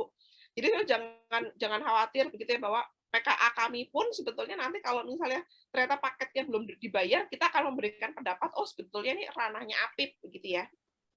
Jadi kalau masih akan ada layer terakhir di kami di LKPP juga begitu ya, bahwa ya tadi kalau sebetulnya ini lingkupnya administratif ya sudahlah dibalikin saja ke APIP, karena sebetulnya tadi ya kalau belum ada kerugian negaranya toh juga nggak akan naik begitu ya, kecuali begitu ya memang sudah ada tindakan pidana korupsinya, misalnya udah ada cashback-nya sudah diterima dulu, misalnya begitu ya. Nah itu tetap bisa lanjut, begitu. Kalau udah ada swap-nya, biasanya akan tetap lanjut. Tapi kalau belum, kalau masih isunya cuma administrasi aja, biasanya itu kita akan sarankan untuk ditindaklanjuti ke APIP saja. Atau sebetulnya ini nggak cukup nih untuk dilanjutkan paketnya. Gitu. Iya, walaupun ini Bu kooperatif tapi cuma Jangan khawatir, nggak bisa Bu, itu udah bikin Khawatir mules tetap itu ya. Bu, udah bikin mules Bu, saya sering itu ke Jalan Pahlawan itu udah Berkali-kali datang ya iya, soalnya. iya Bu, heeh. Terus ini kayaknya ada pertanyaan lagi. Ini tentang katalog lokal kayaknya Bu, dari Pak Ahmad UKBBJ Sumsel. Pak Ahmad mau menyampaikan langsung Pak, silakan Pak. Pak Katalog Ahmad. lokal ya. Jadi katalog lokal ini aneh katanya. Gara-gara target kencang yang ingin dicapai, maka muncullah etalase produk dengan penyedia yang memiliki harganya itu di atas pasar atau lebih tinggi dari harga yang diperoleh saat tender. Apalagi cuma ada satu penyedia pada satu etalase. Ini sama seperti penunjukan langsung. Bagaimana PPK atau pejabat menyikapinya? Iya. Gitu, Bu. Nah, balik lagi ya, sebenarnya sekarang itu kan sebenarnya masih sesuai dengan rezim di 16 begitu ya sebetulnya. Iya. Belanja lewat katalog itu kan menjadi salah satu opsi pilihan begitu ya Bapak Ibu. Tapi tetap value-nya dia tetap ada begitu ya, bahwa prosesnya jadi lebih cepat. Tapi kalau misalnya harganya itu jauh di atas pasar begitu ya Bapak Ibu, sebetulnya tetap balik ke prinsip pengadaan itu kan efisien dan efektif begitu ya. Jadi kalau misalnya ada pasar yang memang jauh lebih murah, gunakan metode yang sesuai dengan tetap, karena nanti Bapak Ibu kan akan tetap dimintakan pertanggungjawaban terhadap transaksi kewajaran harganya, begitu ya Bapak Ibu ya. Sudah, karena rezim katalog sudah beda dengan zaman dulu, begitu ya. Kalau dulu itu mungkin harganya bisa dipastikan harga yang terbaik, kalau sekarang kan belum tentu terbaik. Jadi kalau misalnya opsinya mahal, begitu ya, tetap coba dulu dilakukan transaksi lewat katalog, dinego. Karena berarti Bapak Ibu kan punya harga pembandingnya ya, begitu ya, dinego. Pun kalau dinego Bapak Ibu mereka nggak sepakat pun masih boleh, begitu ya. Nggak sepakat nih, gitu ya. Nggak sepakat dengan harga yang ada di situ boleh, nanti bisa pakai metode pemilihan yang lainnya. Kalau di atas 200 juta ya silahkan saja tetap di tender, begitu ya. Di bawah 200 juta sebetulnya Bapak Ibu ini juga boleh saja melakukan proses pembelian pengadaan langsung lah ya, seperti itu. Jadi kalau terlalu di atas harga pasar ya jangan beli, intinya itulah. Ya, karena pemilihan kompetitor ya, atau carikan kompetitor untuk on board dengan harga yang wajar. Iya. Gitu. Karena infonya kan terbatas tadi ya Bu, jadi ya silakan pilih metode pemilihan lain jika ada dirasa lebih efektif efisien gitu ya Bu ya. Betul. Iya, kayaknya ini udah nggak ada pertanyaan di chat, belum ada yang resen juga Bu. Nah ini saya mau tanya Bu, kalau misalnya sistem ini sebenarnya diamanatkan LKPP ke daerah itu melalui apa, terus kapan, dan ada tenggatnya nggak Bu? Oh iya, jadi sebetulnya KLPD itu dia tenggatnya 1 tahun sejak Perlem ini diundangkan. Perlem ini diundangkan kan tanggal 28 Juni. 20 Juni. Ya, jadi sebetulnya batas waktunya Inspektorat KLPD untuk menyampaikan kepada LKPP ini sebetulnya 27 Juni 2023. Jadi sebenarnya masih agak lama sih Mbak Desi ya. Iya. Tapi nggak usah nunggu akhir-akhir sebenarnya kalau untuk bergabung ya secepatnya aja kalau mau bergabung begitu ya. Toh per hari ini juga sudah banyak gitu ya instansi yang sudah bergabung. Jadi kalau belum bergabung bisa langsung saja bergabung begitu Mbak Desi. Iya. Soalnya kayak yang dicurhatin Pak Hidayat tadi loh. Wah, Apip tugasnya semakin berat gitu kan. Ya, jauh mungkin justru lebih ringan harusnya kalau kita lewat ini. Karena kan nggak usah semua pengaduan ditindaklanjuti. Yang nggak relevan, nggak ada bukti, tutup saja gitu ya. Betul. Iya, tutup aja, udah nggak usah. Karena tadi kalau kita lihat baik-baik ya, sebetulnya pengaduan yang bisa ditindaklanjuti selama setahun, kami bertahun-tahun lah ya, setahun itu pasti cuma sekitar 50% doang. Iya. Filteringnya sebetulnya yang harus diperkuat begitu ya, nggak semua pengaduan itu ditindaklanjuti gitu. Oke. Iya sih, tapi ya itu tadi ya Bu, karena mungkin harus memperhatikan memang ada person-person yang ditugaskan dan ada yang penelaah bahkan khusus harus yang paham PBJ gitu kan ya tadi. Iya, satu orang ya penelaah itu. Iya, satu orang. Harus bersertifikat. Iya, itu prakteknya ya, Mbak. Wong Heeh. yang mau diklarifikasi juga orang yang kompeten kan. Jadi Iya, kan iya. harus B2B itu tadi ya. Bu, ini Bu, kalau misalnya nih keterbatasan orang, mungkin nggak antara yang untuk verifikator sama penelaah itu sama orangnya misalnya? Enggak. Tetap enggak. Nggak bisa ya? Jadi tetap Hmm. harus minimum ada 2 orang yang ditugaskan, 1 verifikator, 1 penelaah, begitu, Mbak. Oke. Memang minimal harus ada 2 orang itu tadi ya, sebagai screening, nggak bisa dilakukan oleh 1 orang yang sama. Betul. Bu, ini ada pertanyaan, tapi kayaknya agak melenceng dari Pak Antoni ya, maksudnya dari tema kita hari ini. Mungkin nanti ke Pak Muji aja ini ya. Terus ke Pak Arbain nih. Pak Arbain mau menyampaikan langsung, Pak. Silahkan. Dari Pak Arbain BPBJ Malinau. Silakan, Pak. Oh, saya bacakan aja ya, Bu. Oh, Boleh. silakan, Pak. Ya, saya tidak nampilkan gambar nih, Bu. Iya, nggak Jadi apa-apa, Pak. Silakan. Dari Malinau ya, Pak? Ya, terima kasih, Bu ya. Iya. Yang saya mau tanyakan gini, ini kan katalog lokal ini kan baru. Nah, jadi ketika ada barang yang kita belanjakan, misalkan kita survei di wilayah Jawa, sepertinya ada satu produk seperti itu. Ketika kita berbelanja di sana sampai dengan barang itu tiba di wilayah kami, itu harganya lebih murah ketika kita survei pasar yang ada di wilayah kami di Malinau. Nah, itu yang kita yang jadi dasar kita untuk menayangkan itu harga yang mana? Oh iya. Gini, Pak, kalau ada misalnya ya, Pak, beli di katalog sama beli di toko samping kantor lebih murah di toko samping kantor gitu ya, Pak. Tetap beli yang toko di harga samping kantor gitu ya, Pak. Atau kalau mau diupayakan tetap beli di harga katalog tapi dinego sesuai dengan harga yang ada di samping kantor begitu ya, Pak. Tetap dinego. Tapi kalau ternyata negonya masih mereka nggak mau sepakat, ya Bapak kan tetap harus beli yang lebih murah, begitu Pak.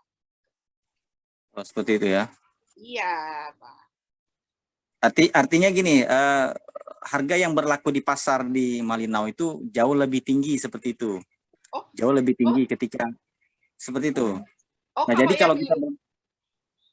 kalau kita berbelanja di luar Malinau, itu pasti jauh lebih murah. Nah, tapi kalau kita berbelanja kalau kita survei di Malinaunya, itu jauh lebih mahal. Nah, yang kita mau tayangkan, yang mendasar penayangan kita yang mana? Apakah pasar yang berlaku di lokal, karena ini katalog lokal, apakah kita berdasarkan harga Jawa, seperti itu? Nah, ini yang menjadi pertanyaan saya. Oh iya, jadi sebenarnya tetap ada 2 opsi sih, Pak, ya. Dalam konteks hal ini kan sebetulnya pengadaan ini juga waktu itu menjadi constraint begitu ya Pak Arbain. Jadi tergantung, kalau menurut saya tergantung dari sebetulnya Bapak mau menampilkan produk apa gitu ya Pak ya. Kalau ada produk yang memang sifatnya dibutuhkannya cepat, kita nggak bisa nunggu lama, tetap harus menayangkannya misalnya kayak yang sifatnya rutin begitu ya. Kalau kita belinya terlalu lama itu kan repot karena kebutuhannya kita itu rutin misalnya begitu ya Pak. Itu tetap beli di pasar lokal karena tadi Pak nggak mungkin kita beli lebih murah tapi lebih lama yang otomatis outputnya itu kita tidak bisa tercapai, yaitu bukan opsi juga begitu ya Pak. Tadi kan harga itu kita bandingkan juga dengan unsur waktunya. Tapi kalau sebenarnya secara karakteristik nggak harus butuh cepat begitu ya, yaitu kita sebetulnya juga bisa juga ambil yang nggak di lokal begitu ya Pak ya. Tapi kalau yang sifatnya rutin dan memang ya tergantung efisien efektif begitu ya Pak ya. Tapi kalau memang yang secara di lokal begitu ya, secara di lokal itu mungkin sedikit lebih mahal, tapi dari segi waktu kita jauh lebih cepat, misalnya waktu itu bisa menjadi value begitu ya Pak ya dalam konteks pengadaan. Nah itu sebetulnya juga bisa juga pilih saja yang lokal. Ya ibaratnya kita beli penggaris Pak, ngapain sih Pak beli penggaris jauh-jauh begitu ya Pak ya. Toh di lokal juga ada yang jualan begitu ya. Tergantung karakteristiknya sih Pak Arbain kalau menurut saya gitu ya.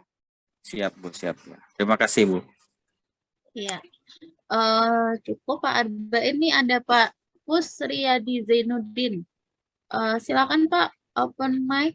Silakan memperkenalkan diri dan dari daerah mana? Monggo. Ya, terima kasih Mbak Moderator. Saya mohon izin off cam tuh ya Mbak ya, kan jaringan Iya, kurang boleh. stabil. Siap. Saya Silakan dari dari Sulsel Mbak, Sulsel. dari Iya, Sulsel. silakan langsung ke Bu Mira ya. Iya, terima kasih atas kesempatannya. Waktu Indonesia Tengah, Ibu Narsum. Iya. Iya, ini saya agak di luar apa ya, tapi masih sifatnya pengaduan sih. Nggak apa-apa, Pak. Itu kalau misalnya kita sebagai Japfung PBJ di daerah, terus UKPBJ-nya itu terpusat, tapi kita tidak mendapatkan manajemen penugasan yang seharusnya. Maksudnya kan kita kan punya hak untuk mendapatkan paket-paket pekerjaan, entah itu Pokja atau apa, tapi ketika UKPBJ tidak sesuai, artinya cenderung diskriminatif. Kenapa saya katakan diskriminatif? Karena untuk paket-paket di daerah kami kok dari wilayah lain yang masuk, sementara kami tidak satupun mendapat paket di wilayah kami sendiri. Justru kami kadang, itu pun kalau dapat itu dilempar ke daerah lain. Artinya di sini ada pola manajemen dari UKPBJ yang bagi kami itu keliru, karena Japfung PBJ kan tersebar di seluruh wilayah Indonesia, tapi dalam hal penugasan paket itu kadang dari pusat itu terlalu mendominasi. Artinya pola-pola seperti ini apakah itu bisa termasuk objek pengaduan, Ibu narasumber? Pak. Jadi sebetulnya ini kan terkait administrasi tata kelolanya ya, begitu ya. Iya. Ya nanti, tapi mungkin enggak. Ya nanti kita akan koordinasi dengan Deputi PPSDM begitu ya Pak, dalam proses pembinaannya begitu Pak. Tapi boleh Pak, kalau emang Bapak ada cukup bukti, ini ternyata tata kerja di dalam internal UKPBJ-nya nih yang nggak benar mau diadukan begitu ya. Nah itu sebenarnya nggak apa-apa sih Pak, gitu ya Pak. Sebenarnya lingkupnya kan tadi masih termasuk tata kelola, itu ada di administratif begitu ya Pak. Nah itu tetap bisa. Iya. Nanti kita tetap diskusi lagi begitu ya dengan Deputi Pembinaan SDM begitu Pak. Iya, maksud saya sebetulnya sih kami belum kepikiran untuk sampai ke ruang pengaduan, Mbak. Maksud saya di sini ada sebenarnya pola komunikasi yang terputus, tapi kami memang namanya juga kita di daerah, otomatis ketika ada hal-hal yang tidak sesuai, itu ruang komunikasinya atau ruang pengaduannya itu kayaknya susah sekali, Mbak. Artinya selama ini kita selalu menyampaikan hal-hal yang bersifat pengaduan, langsung bypass ke sana, tapi kental atau kurang didengar begitu, Mbak. Makanya saya pikir di Perlem LKPP nomor 6 2022 ini ada ruang yang lebih elegan yang bisa kita coba ketika misalnya artinya kan misalnya contoh saya di wilayah saya ada paket yang seharusnya kami masuk di situ. Maksudnya kan saya selaku Pokja di wilayah sendiri, terus ada paket di wilayah atau instansi sendiri, harusnya kan diprioritaskan untuk menangani itu. Tapi kok kami tidak diberikan ruang sama sekali. Justru orang yang dari wilayah lain yang mengerjakan. Ini kan ada kekecewaan di sini. Makanya daripada misalnya kami artinya protes-protes tapi enggak didengar juga, ya udah kita manfaatkan saja ruang pengaduan, karena kan buktinya ada. Artinya kan kami bisa alat buktinya kan misalnya dari screenshot sirup, kemudian Ya, paket bisa. BLPSE yang tayang, kemudian SK kami yang ada di situ, itu kan bisa menjadi cukup bukti. Loh kok ini ada beberapa paket, loh kok ini dengan sengaja atau bagaimana, apa pertimbangannya. Makanya kemudian juga yang kedua, Mbak, UKPBJ kan ini kan sifatnya terpusat. Harusnya kalau Japfung PBJ kan secara otomatis artinya sebenarnya seharusnya masuk bergabung. Tapi kalau misalnya hingga per hari ini Japfung PBJ berada di luar organisasi UKPBJ kan menjadi tidak normal, Mbak. Apakah ini juga menjadi objek pengaduan? Ya, terima kasih, Mbak. Mohon Bisa. dijawab. Bisa, tapi nanti Bapak pakai kanalnya yang WBS ya Pak, biar informasi Bapak itu tidak terekspos data pribadinya Bapak. Begitu. Maksudnya WBS itu yang di LKPP ya, Pak? Ya, wbs.inaprok.id itu kan salah satu objek aduannya itu boleh mengadukan tata kelola, begitu Pak. Iya. Artinya yang kami adukan ini bukan personal tapi secara kelembagaan, Pak. Ya, bisa. Maksudnya kan artinya dengan alat bukti yang kami punya ini cukup bahwa kok misalnya ada pola seperti ini. Iya. Bisa Pak. Oh, jadi bisa aja, Mbak ya? Ya, karena kan kami juga mau punya berhak menuntut kepastian, Mbak, dalam bekerja. Maksudnya kita sudah duduki jabatan sebagai Japfung, tapi toh realisasinya kami justru dijauhkan dari apa yang sebetulnya menjadi tusi, Mbak. Artinya pekerja menjadi tusi. Ya, itu dia. Bisa. Ya, jadi intinya lewat WBS, Mbak ya? Iya, betul. Oh iya. Oke ya, terima kasih Mbak atas pencerahannya. Iya, terima kasih Pak. Terima kasih Pak Pus. Bu, ini ada dari chat Bu, Pak Samsul Bahri dari UKPBJ mana ya? Pak Samsul. Jauh juga. Bovendigul, jauh banget nih. Oke, izin, ini mau menyampaikan langsung Pak, silakan Pak Samsul Bahri. Pak Samsul. Baik. Ya. Terima kasih atas kesempatan yang diberikan. Assalamualaikum warahmatullahi wabarakatuh. Waalaikumsalam. Bapak-bapak dan ibu-ibu sekalian yang saya hormati, terima kasih. Saya Samsul Bahri dari Dinas Kesehatan Bovendigul sebenarnya, tapi sementara kami diperbantukan di UKPBJ Kabupaten. Untuk persoalan e-katalog, saya pernah mengalami persoalan di tahun 2021 kemarin.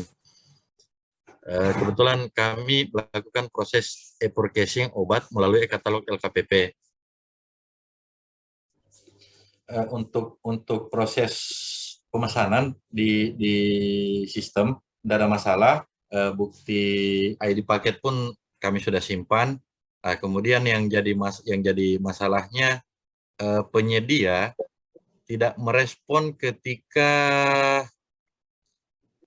dalam proses kontrak sampai dengan pelaksanaan pekerjaan. Tidak ada respon dari penyedia, sampai kami kirimkan draft kontrak, tidak ada respon, sampai dengan berakhirnya tahun anggaran. Jadi secara kinerja kami ini disalahkan karena dianggap tidak proaktif berkomunikasi dengan penyedia. Itu mungkin kira-kira tindak lanjut itu apakah bisa itu masuk menjadi salah satu materi aduan atau gimana ya? Mohon petunjuk. Iya. Sebetulnya kalau yang terkait dengan itu berarti katalognya katalog nasional begitu ya? Nasional, Pak? ya. Betul. Sektoral Kemenkes. Oh, sektoral Kemenkes. Ya, obat kan menyangkut obat. Terkait tadi misalnya Bapak ternyata paketnya itu sudah disetujui kedua belah pihak, tapi ternyata penyedianya nggak segera merespon sama sekali, nggak merespon sama sekali. Ya, itu sebetulnya nanti bisa dilaporkan saja Pak, diinformasikan saja Pak ke kami, begitu ya. Nanti kita akan menindaklanjuti kepada penyedia tersebut. Misalnya, kenapa sih kalau dia nggak mau menindaklanjuti? Karena sebetulnya salah satu kewajiban dari penyedia ini kan menindaklanjuti, begitu ya Pak ya? Menindaklanjuti orderan. Gitu ya. Jadi kejadian ini sudah kedua kali di tahun 2020, tapi dengan nominal yang cukup kecil, dengan alasan itu saya rasa terlalu terlalu dilebih-lebihkan kalau dengan alasan karena nilainya kecil tidak bisa direspon, karena kami ini jujur saja kami di paling timur di Indonesia sini. Jadi kalau mungkin nilainya sekian berapa juta atau berapa puluh juta, mungkin saya tidak mengerti pertimbangan dari sudut pandang penyedia. Tapi kan obat ini kan komoditas yang sangat vital untuk pelayanan. Nah, ketika kami melakukan pemesanan, harapannya kan kebutuhan kami bisa terpenuhi. Jadi tidak ada lagi pemesanan misalnya via pihak ketiga atau apa, karena kan proses pengadaan obat itu sudah diatur melalui e-katalog dan semuanya kita sudah. Terus kemudian masalah itu pada saat karena ini dana DAK, kami kan dikejar tenggat waktu untuk menginput di aplikasi Omspan Kemenkeu untuk menginput daftar kontrak. Setelah menginput daftar kontrak, sudah ada persetujuan dari KPPN, otomatis kan jumlah uang ini sudah ada transfer dari pusat ke daerah. Nah, ketika misalnya tidak ada tindak lanjut dari kontrak ini, uang kan tidak tertagih, tidak terbayar ya, tidak keluar dari kas daerah. Nah, itu yang menjadi catatan yang kurang bagus buat kami. Kami dianggap lalai atau kurang tidak aktif untuk mendesak penyedia begitu. Iya. Jadi itu bisa masuk materi salah satu materi aduan, Bu ya.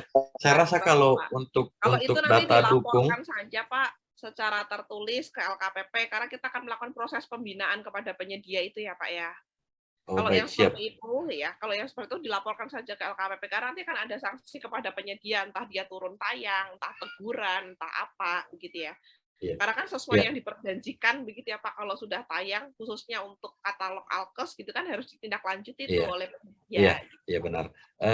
Kemudian apakah bukti ID paket dari e-katalog itu bisa dijadikan alat bukti misalnya atau draft kontrak yang kami sudah kirim ke penyedia itu kan sudah bisa jadi alat bukti apa belum ya? Iya, bisa ya. Oke, baik. Ya Pak ya, bisa. Iya, kemudian satu tambahan sedikit, saya mohon. Untuk Alkes ini terkait penerapan TKDN ya. Di tahun ini banyak sekali Alkes yang kena freeze di e-katalog. Terkait komponen karena ini impor, jadi mungkin penerapan TKDN-nya ya, saya tidak mengerti. Tapi itu juga menjadi kendala kami. Mungkin ada solusi atau bagaimana ya? Ada pertimbangan lain dari ibu-ibu dan bapak-bapak. Ya, baik. Untuk mungkin yang Alkes ya Pak, yang kena freeze itu sebetulnya memang yang kena freeze itu memang sebetulnya sudah ada substitusi dalam negerinya Pak. Iya. Iya, jadi kalau yang nggak akan kena freeze itu ya memang dia yang tidak ada substitusi dalam negerinya. Tapi kalau sudah ada substitusi dalam negerinya yang sudah ada TKDN-nya gitu ya, sudah ada produk serupa dengan TKDN 25%, itu bisa dikenakan freeze. Jadi tetap nggak bisa beli ke produk yang impor lagi gitu Pak. Oh ya, benar. Tapi persoalannya gini sih, saya enggak tahu pada saat pengusulan untuk menginput di SIPD itu kan teman-teman dari program sudah menyebutkan spesifikasi gitu. Jadi memang untuk substitusi memang kami agak kesulitan. Jadi misalnya kita pesan tensimeter merek A. Nah, ketika produk yang dicari ini tensimeter merek A ini tidak ada, mungkin secara otomatis memang ada substitusi merek B atau C. Tapi secara administrasi nanti akan mental kembali ke kami. Lah, kenapa kalian beli yang B? Kan sudah dijelaskan betul-betul di DPA spesifikasinya seperti apa. Itu. Jadi mungkin kalau untuk proses pembelanjaan begitu salah atau tidak, Bu? Misalnya spek sudah dirincikan di DPA, kemudian kami substitusi dengan item yang serupa tapi tak sama istilahnya. Iya, spek itu kan harusnya tidak mengunci ke dalam satu tipe, begitu ya Pak ya? Spek ini kan harusnya bersifatnya umum, begitu ya Pak. Jadi ketika dibelikan produk A, B, atau C, sepanjang speknya terpenuhi ya harusnya bisa, begitu Pak. Baik, terima kasih pencerahannya Ibu Mira. Ya, jadi mungkin diperbaiki. Mungkin itu yang bisa saya sampaikan ya. Ya. Mungkin baik itu yang bisa saya sampaikan Ibu. Terima kasih atas kesempatannya. Ya. Terima kasih Pak Samsul. Ibu, ini waktu juga yang sudah membatasi kita. Mungkin Pak Samsul tadi penanya terakhir ya. Sebelum kita tutup, mungkin dari Pak Muji ada tanggapan Bapak? Ya, terima kasih. Jadi kalau kita lihat di hari Sabtu ini ya, luar biasa apresiasi. Tadi terhitung 140 lebih ini. Saya ucapkan terima kasih pada Bu Mira, ya, pada Bu dan pada Bapak Ibu sekalian. Semoga acara ini bermanfaat. Nanti kita tayangkan di YouTube lagi lah untuk kita dengarkan lagi, kita ulang lagi secara cermat. Terima kasih. Ya, wassalam. Terima kasih Pak Muji. Sebelum kita tutup, Bu Mira, closing statement-nya Bu, mungkin bisa disampaikan. ya Bapak Ibu mungkin untuk para inspektorat begitu ya semakin jeli lagi dalam proses menindaklanjuti pengaduan, dan mungkin untuk teman-teman pengelola pengadaan begitu ya tetap semangat walaupun paketnya diadukan begitu ya, karena sebetulnya teman-teman juga tetap berhak untuk dilakukan secara wajar walaupun sedang diadukan begitu ya, tetap kooperatif begitu ya supaya proses klarifikasi dan penyelesaian dari pengaduannya begitu ya bisa berjalan dengan baik. Mungkin itu Bu Desi. Siap. Berarti lagi diperhatikan kita ya, Bu, kalau diadukan. Ya, Bu, terima kasih waktunya dari Pak Muji sudah menyampaikan. Akhir kata dari kami, mohon maaf kurang lebihnya. Wabillahi taufiq wal hidayah. Wassalamualaikum warahmatullahi wabarakatuh.